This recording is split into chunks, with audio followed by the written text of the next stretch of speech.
Ya, assalamualaikum warahmatullahi wabarakatuh semuanya. Jumpa lagi bersama saya Furqan Burhanuddin, guru keren dari SMA 1 Lembang. Oke, pada kesempatan kali ini saya ingin menjelaskan satu materi yang kemungkinan besar akan muncul pada saat USBN 2019.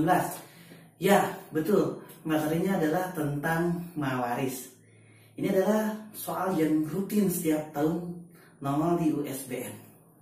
Ya, materinya adalah mawaris. Mari kita bersama-sama menyederhanakan materi mawaris. Ya, perlu digarisbawahi yang akan kita bahas adalah mawaris, bukan marawis. Kenapa?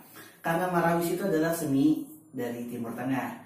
Kemarin di kelas saat disuruh presentasi malah ada sekelompok bukan grup presentasi mawaris, tapi malah grup marawis. Mereka sudah memikirkan mau pinjam alat di mana, kostumnya kayak gimana. Dan ya, marawis itu kan alat musik yang ditepak gitu deh, tumpak, kenicis, dan lain sebagainya. Dan hari ini kita bukan membahas tentang marawis, tapi mawaris. Mawaris itu apa sih? Ya, betul. Mawaris adalah perpindahan kepemilikan harta dan kekayaan seseorang yang telah wafat kepada orang yang masih hidup sesuai dengan aturan Islam. Oke, kita tidak perlu expert dalam bidang mawaris, tapi setidaknya kita harus tahu konteks soal yang akan biasanya muncul pada bab mawaris. Kita sederhanakan menjadi satu bagan yang sederhana. Saya akan membuat satu bagan yang sederhana agar mawaris ini akan lebih sederhana. Dan biasanya soalnya kasusnya adalah tidak sampai ke kakek, sampai ke nenek, tapi biasanya kasusnya berapa bagian ayah, berapa bagian ibu, suami atau istri, dan anak. Maka kita akan fokus dalam beberapa aspek tersebut. Baik, saya akan membuat suatu bagian yang cukup sederhana, di mana dalam bagian ini saya akan singkat. Pertama adalah A sebagai ayah, I sebagai ibu, S sebagai suami, dan Is sebagai istri.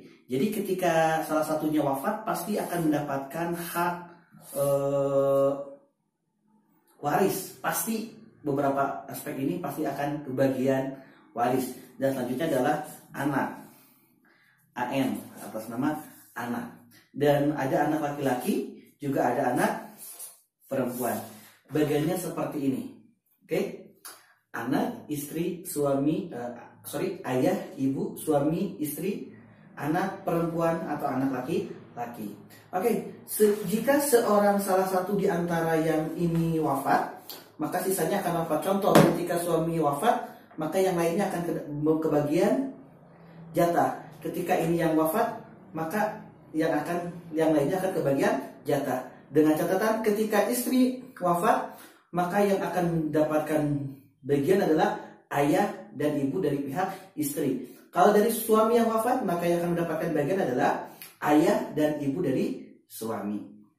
Dan anak tentu akan mendapatkan bagian jika ia memiliki anak. Lantas berapa bagiannya? Maka untuk seorang ayah akan mendapatkan 1/6. Ibu akan mendapatkan 1/6. Selanjutnya, suami ketika istrinya wafat, suami tersebut akan mendapatkan setengah dari harta istrinya. Tapi kalau misalkan suami tersebut, pasangan tersebut memiliki anak, maka suami akan berkurang menjadi 1/4 bagian dari harta yang ditinggalkan. Sekali lagi, kalau nggak punya anak, dapatnya setengah. Tapi kalau punya anak, dapatnya 1/4. Pun demikian istri. Ketika istri ditinggal suaminya wafat, maka hak istri adalah 1/4 dari harta yang ditinggalkan.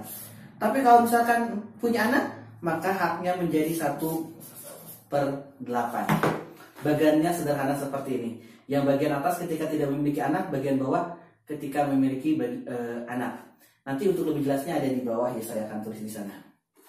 Dan perempuan, kalau misalkan ada anaknya laki-laki dan perempuan, anak perempuan dan anak laki-laki, maka mereka sebagai asobah. Mereka akan mendapatkan sisa dari hitungan ini. Tapi kalau misalkan anaknya laki-laki, gak punya anak perempuan, cuma anak laki-laki, ia sebagai asobah. Kalau anaknya perempuan gak punya laki-laki, anaknya cuma satu-satunya, ia akan mendapatkan setengah dari harta yang ditinggalkan. Oke? Lebih lanjutnya kita akan bahas dalam suatu konteks soal. Contoh, Pak Mahmud memiliki harta sebesar 120 juta.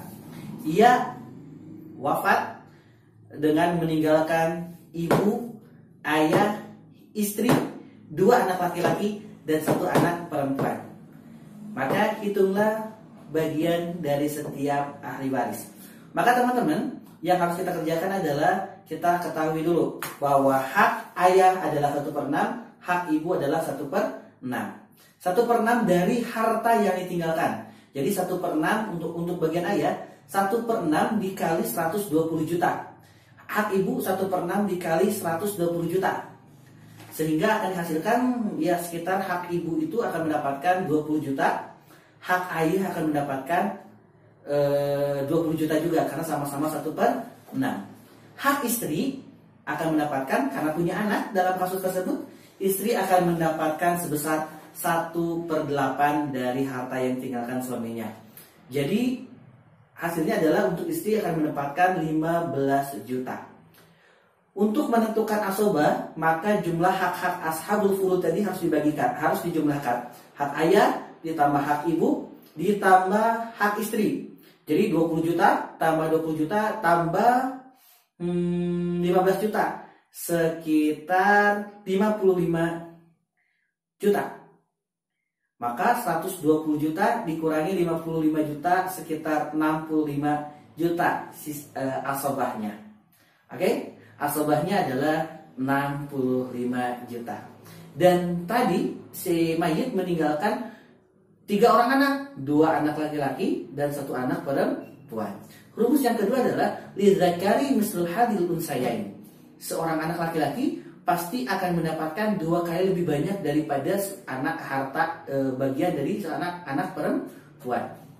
Jadi kalau misalkan hartanya, misalkan nih kasus yang lain, hartanya meninggalkan 30 juta, anaknya 1 laki-laki 1 perempuan, berarti si perempuan dapat 10 juta, si laki-laki dapat 20 juta. Dan di sini sisa asobahnya adalah 65 juta.